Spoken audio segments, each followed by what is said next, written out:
चलिए आज की क्लास शुरू करते हैं। और इसमें कंप्यूटर एक परिचय बहुविकल्पी प्रश्न जो पहले पार्ट में कराए थे, ये उसका दूसरा पार्ट है। और इसमें उसके आगे के हम लोग क्वेश्चंस देखेंगे। और अभी तक एक पार्ट हो चुका है, जिसने अभी तक वो वीडियो नहीं देखा है वो जाके वीडियो देख ले। वहाँ पे बहुत अच्छे अच्छे क्वेश्चंस कराए गए हैं जो कि आपके आने वाले एग्ज़ाम्स के लिए बहुत ज़रूरी हैं। चलिए देखते हैं पहला क्वेश्चन क्या है। पहला क्वेश्चन है CPU का पूरा नाम क्या है। तो CPU का पूरा नाम क्या है। C से होता है सेंट्रल, P से होता है प्रोसेसिंग और U से होता है यूनिट। तो हमारा इसका आंसर क्या हो जाएगा, सेंट्रल प्रोसेसिंग यूनिट। ये हमारा इसका आंसर हो जाएगा। तो सेंट्रल प्रोसेसिंग यूनिट इसका आंसर हो जाएगा। फिर ALU का मतलब होता है अर्थमेटिक, L का होता है लॉजिक, U का होता है यूनिट। तो अर्थमेटिक लॉजिक यूनिट यानी कि ALU का क्या कार्य होता है, गणितीय कार्यों की तुलनाएं करना। चलचित्र तो बनाना नहीं होता, गाने चलाना ये भी नहीं होता, लेटर लिखना ये भी नहीं होता। ALU अर्थमेटिक लिखा है तो इसका मतलब इसमें गणितीय कार्य किए जाएंगे। तो जो गणितीय कार्य किए जाएंगे जैसे जोड़, घटाना, गुणा, भाग, इस तरीके के काम सब ALU करता है। फिर CPU का वह भाग जो कंप्यूटर के सभी भागों के कार्यों पर नज़र रखता है। तो देखो, जब जैसे पता चल गया नज़र रखता है, तो नज़र कौन रखेगा, जो किसी भी चीज़ के ऊपर कंट्रोल रखेगा। और कंट्रोल रखेगा तभी तो वो उस पर नज़र रख के ही कंट्रोल रखा जा सकता है। तो नज़र रखने के लिए देखिए मदरबोर्ड क्या होता है कि हमारे यहाँ पे सारे सर्किट जुड़े होते हैं, ठीक है। तो ये हमारे सभी जगह पे एक तरीके से डेटा को पहुंचाने का, प्रोसेसिंग का काम और सबका इसी का होता है। ये सभी जगह पे चीज़ों को पहुंचाने का काम करता है क्योंकि सभी चीज़ें इसी से जुड़ी होती हैं। ALU आपको अभी ऊपर वाले क्वेश्चन में बताया कि गणितीय कार्यों की तुलना कर गणितीय कार्य को करने के लिए ALU प्रयोग किया जाता है। फिर कंट्रोल यूनिट, तो कंट्रोल यूनिट होता है जैसे इसके नाम से ही पता चलता है, कंट्रोल यूनिट यानी कि यूनिट को कंट्रोल में रखना। तो ये किसका काम हो जाएगा, CPU का। तो जो क्या हो जाएगा, इसका CPU का वह भाग जो कंप्यूटर के सभी भागों पर नज़र रखता है। तो कौन रखेगा, कंट्रोल यूनिट। ये सभी भागों पे कंट्रोल रखता है। फिर आते हैं 21वें क्वेश्चन पे, जिसमें मेमोरी के अनुक्रम का स्थान सबसे ऊंचा है। किसका स्थान सबसे ऊंचा है। देखिए ALU का अगर हम रजिस्टर से देख लीजिए, अभी रजिस्टर के बारे में आपको पूरा बताएंगे, उसके लिए पीछे दे रखा है मैंने आपको, अभी वो भी मिल जाएगा रजिस्टर्स। फिर ALU, जो ALU होते हैं अभी आपको बता दिया। अब आते हैं माइक्रो प्रोसेसर्स। तो देखिए जो माइक्रो प्रोसेसर्स होते हैं तो उनका क्या काम होता है कि माइक्रो प्रोसेसर्स ये छोटे छोटे प्रोसेसर होते हैं जो हमारी भी किसी भी चीज़ को प्रोसेस करते हैं। जैसे हमें क्या काम करना है, किस तरीके से करना है, ये सब उन चीज़ों को प्रोसेस करते हैं, ठीक है। और बस देखो, बस क्या होती है, हमने किसी भी तरीके की किसी भी कंप्यूटर को एक बताया कि आपको ये काम करना है, तो बस क्या करता है, वो इन्फॉर्मेशन ले जाके जहाँ पे पहुँचाना है, जिससे करवाना है, उसको पहुँचा देती है। फिर अब रजिस्टर्स पे आते हैं। देखो रजिस्टर क्या होते हैं, ये बहुत गति वाली जो होती है अस्थायी स्टोरेज युक्ति होती है, यानी कि एक अस्थायी तरीके की मेमोरी होती है, ठीक है। CPU के डेटा का उपयोग करने के लिए सबसे तीव्र मार्ग देता है, यानी कि यही बताता है कि कहाँ जाना है, कितनी तेज़ी से जाना है, क्या करना है, ये सब यही बताता है, ठीक है। और ये किसी प्रोग्राम के क्रियान्वयन या करने को सबसे तीव्र गतिशीलता प्रदान करता है। और रजिस्टर का व्यापक प्रयोग किया जाता है, यानी कि सीधे से शब्दों में अगर हम इसको ये समझें कि कंप्यूटर को अगर हम कुछ भी काम करवाना चाह रहे हैं तो वो किसको करना है, कितनी देर में करना है, कैसे करना है, ये सब काम कौन कराता है, रजिस्टर कराता है। और एक तरीके की मेमोरी होती है और जो मतलब इंटीग्रेटेड सर्किट पर बनाई गई प्रोग्राम करने योग्य डिजिटल इलेक्ट्रॉनिक युक्ति है, ठीक है, जिसे हम लोग सेंट्रल प्रोसेसिंग यूनिट के सभी कार्य करती है। तो यानी कि जो रजिस्टर है, मेमोरी के अनुक्रम का सबसे स्थान ऊंचा कौन सा है, रजिस्टर हो जाएगा। देखिए इन सभी में मेमोरी कोई नहीं है, सिर्फ रजिस्टर ही एक ऐसी है जो मेमोरी है। तो इसका आंसर क्या हो जाएगा, रजिस्टर। और रजिस्टर हो जाएगा। आपको यहाँ पे हम लोग अभी दिखाते हैं कि रजिस्टर क्या कहते हैं, ठीक है। तो रजिस्टर एक प्रकार के कंप्यूटर मेमोरी है जिसका उपयोग CPU द्वारा तुरंत उपयोग किए जा रहे डेटा और निर्देशों को जल्दी से स्वीकार करने, संग्रहित करने और स्थानांतरित करने के लिए किया जाता है। CPU द्वारा उपयोग किए जाने वाले रजिस्टरों को अक्सर प्रोसेसर रजिस्टर भी कहा जाता है, ठीक है। तो ये हमारी एक तरीके की मेमोरी होती है। तो मेमोरी में सबसे ऊपर जो होता है वो यही होता है, ठीक है। चलिए आगे देखते हैं 22 नंबर क्वेश्चन, ठीक। 22 नंबर क्वेश्चन क्या कह रहा है, निम्न में से कौन CPU को डेटा प्रयोग करने के लिए सबसे तीव्र मार्ग प्रदान करता है। जैसा कि अभी हम लोगों ने ऊपर पढ़ा है, तो वो कौन प्रदान करता है, रजिस्टर प्रदान करेगा भाई। जैसा हम लोग अभी ऊपर पढ़ ही चुके हैं, तो उसमें बताया है कि रजिस्टर मेमोरी में सबसे ऊपर होता है। तो वो कौन प्रदान करेगा, रजिस्टर। तो ये तो ऊपर वाला ही क्वेश्चन हो जाएगा, तो इसमें कोई दिक्कत नहीं। तो इसका आंसर रजिस्टर हो जाएगा। कंप्यूटर का माइक्रो प्रोसेसर ये क्या होता है? अच्छा, माइक्रो प्रोसेसर क्या करता है? केवल मशीनी भाषा समझता है कि मशीनी की भाषा नहीं समझता है, मशीनी और उच्च स्तरीय भाषा है दोनों समझता है, केवल उच्च स्तरीय भाषा समझता है। देखिए कंप्यूटर हमारा, हमने आपको अभी बताया भी था कि कंप्यूटर सिर्फ और सिर्फ कौन सी भाषा समझता है, जब हम लोग पीढ़ी में बता रहे थे तो वहाँ पे सिर्फ और सिर्फ मशीनी भाषा समझता है। कौन सा समझता है? मशीनी भाषा। तो वहाँ पे जितनी भी और भी लैंग्वेजेस आती हैं वो सब कन्वर्ट कर दी जाती हैं, सब बदल दी जाती हैं कि इसमें मशीनी भाषा में, क्योंकि कंप्यूटर हमारा सिर्फ और सिर्फ मशीनी भाषा में ही समझता है, काम करता है बस। 24 में सभी डेटा व प्रोग्राम स्टोर किए जाते हैं। ठीक है, अब देखो जैसे अगर हमें कोई भी चीज़ को स्टोर करना है तो किस में करेंगे? क्या रजिस्टर में कर सकते हैं? मेमोरी है, लेकिन ये इतनी तीव्र गति की होती है, ये हमको बताती है कि किस काम को करना है, कैसे करना है, कहाँ पहुँचाना है, ये सब बताती है, लेकिन ये हमको ये नहीं करती कि यहाँ डेटा स्टोर हो जाए। मेमोरी ठीक है। इनपुट हम लोग बताते हैं कि क्या करना है, कैसे करना है, वो इनपुट होता है। आउटपुट जो हमको मिलता है वो आउटपुट होता है। तो इसमें सभी डेटा कहाँ प्रोग्राम में स्टोर किया जाता है? मेमोरी में। अच्छा, मेमोरी कितने तरीके की होती है? मेमोरी होती हैं 2 तरीके की। कौन कौन सी होती हैं? एक होती है प्राइमरी और एक होती है सेकेंडरी। ठीक है, चलिए आगे चलते हैं 25वें क्वेश्चन पे। 25वां क्वेश्चन क्या कह रहा है? मेमोरी की क्षमता किस में मापी जाती है? ठीक है, देखो बाइट सबसे छोटी इकाई होती है, बिट जो है सबसे छोटी इकाई, फिर बाइट। आपको चलिए मैं एक चार्ट दिखाता हूँ, वहाँ से आपको पूरा क्लियर हो जाएगा। देखिए जो यहाँ पे 4 बिट बराबर 1 निबल बनता है, 8 बिट बराबर 1 बाइट बनता है, तो यानी कि सबसे छोटी इकाई बिट हो गई। फिर 1 KB बराबर 1024 बाइट होती है, फिर 1 MB बराबर 1024 KB होती है, 1 GB बराबर 1024 TB होती है, 1 TB बराबर 1024। ऐसे करके इसमें खैर कुछ गलत हो गया है जो मैं आपको बाद में प्रोवाइड करा दूंगा दूसरे। ठीक है, तो यहाँ से हमको ये क्या था, सबसे छोटी इकाई कौन सी है? तो सबसे छोटी इकाई हमारी, एक सेकेंड,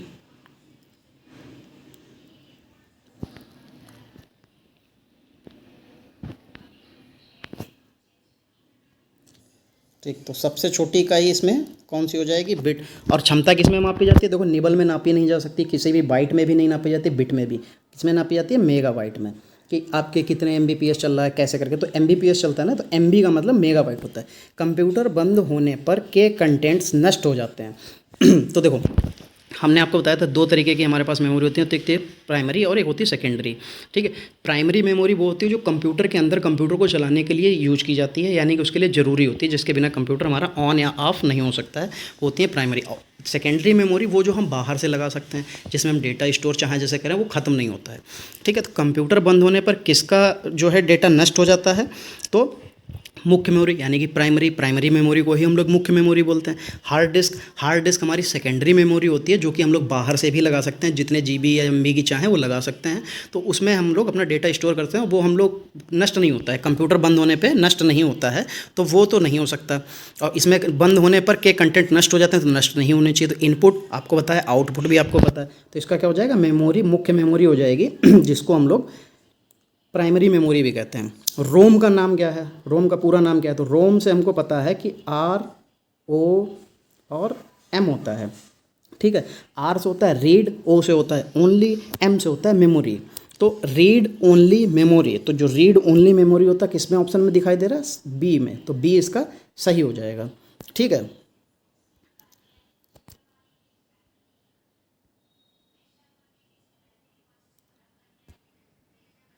ठीक है, इसका ऑप्शन क्या हो जाएगा? Read only memory. अब रोम आ गया का, रोम में डेटा, अच्छा डेटा की बात हो रही है यहाँ पे, रोम मेमोरी की बात नहीं हो रही। तो ये ध्यान रखना कि इसमें पूछा क्या गया है, इसमें पूछा गया रोम में डेटा। तो जो रोम में डेटा होता है वो किस तरह का होता है?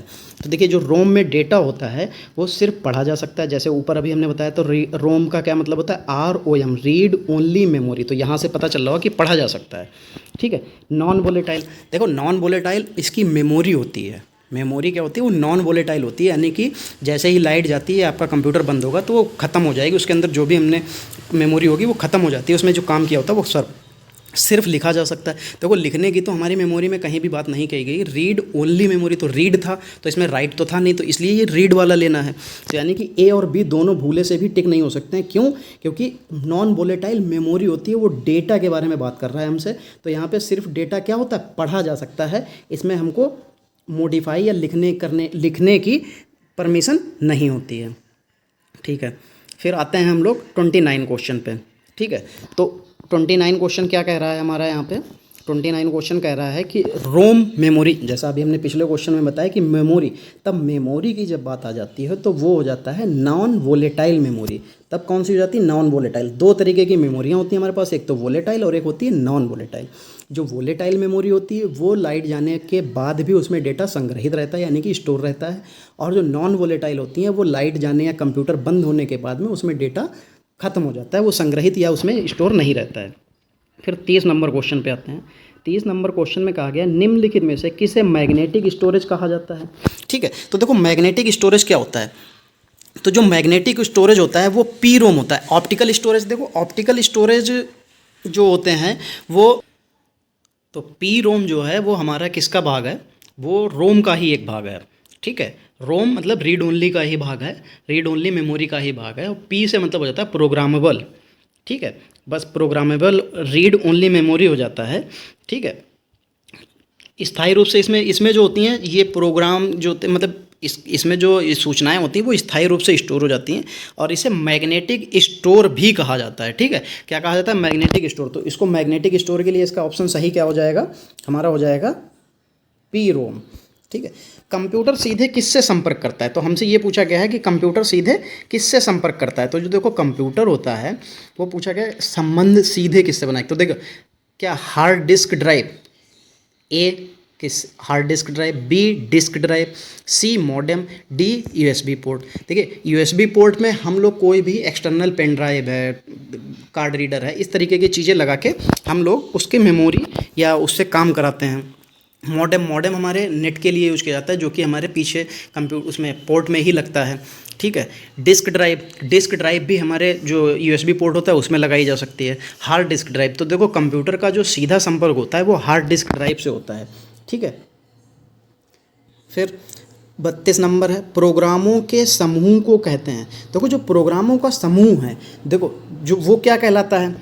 तो सॉफ्टवेयर कहलाएगा, A software, B hardware, C humanware, D programmer. देखो सॉफ्टवेयर हमें पता है कि सॉफ्टवेयर क्या चीज़ है। सॉफ्टवेयर वो होता है जो हमें किसी काम करने के लिए बनाए जाते हैं। किसी भी तरीके के काम करने के लिए अलग अलग तरीके के सॉफ्टवेयर आते हैं। ठीक है, हार्डवेयर जिनको हम लोग छू सकते हैं, जिनसे हमारा कंप्यूटर बना हुआ होता है। ह्यूमनवेयर इस कंप्यूटर से रिलेटेड ही नहीं है। फिर प्रोग्रामर वो होता है जो प्रोग्राम को बनाता है। तो प्रोग्रामों के समूह को क्या कहते हैं? सॉफ्टवेयर। जो समूह प्रोग्रामों के छोटे छोटे समूह मिलकर ही एक सॉफ्टवेयर बनाते हैं। कौन सा सॉफ्टवेयर कंप्यूटर के हार्डवेयर को नियंत्रित करता है?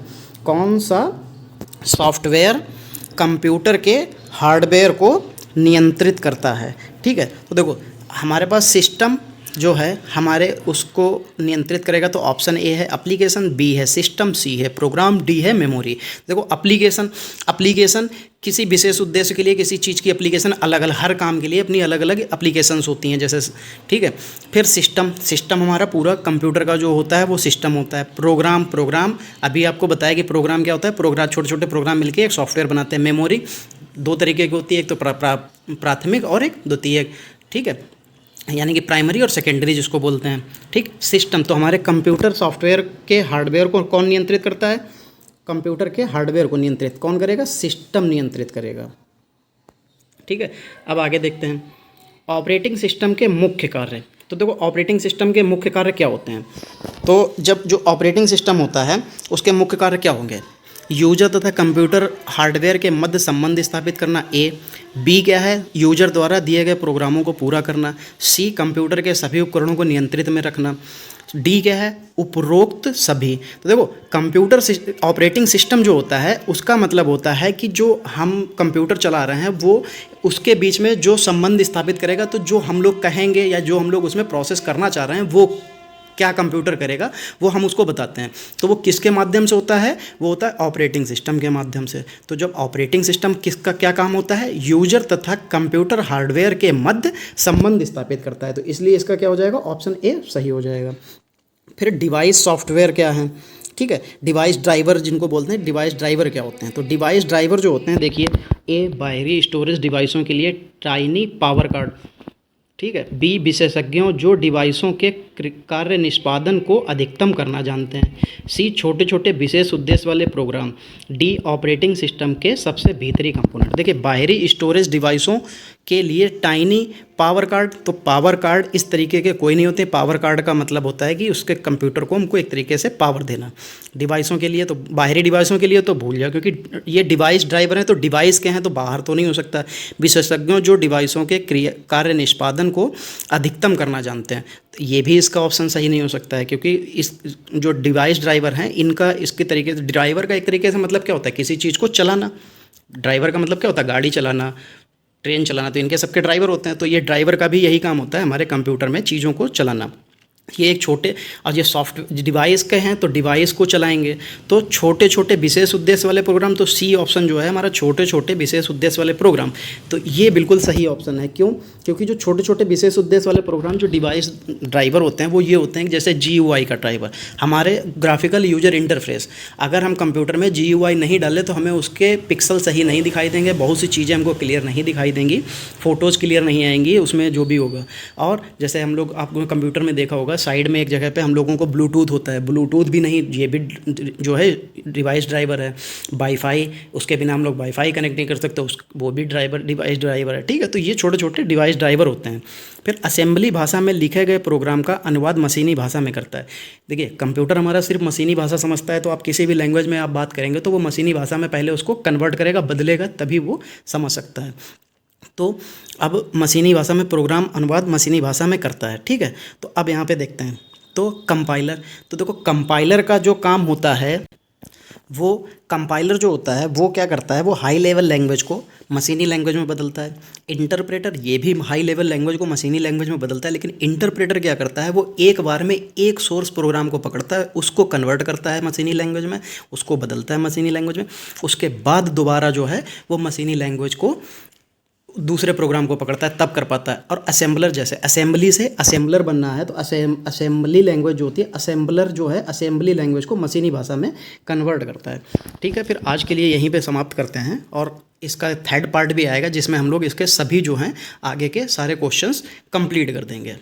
और PDF लेने के लिए आप लोग टेलीग्राम चैनल से इसको ले सकते हैं। Thank you.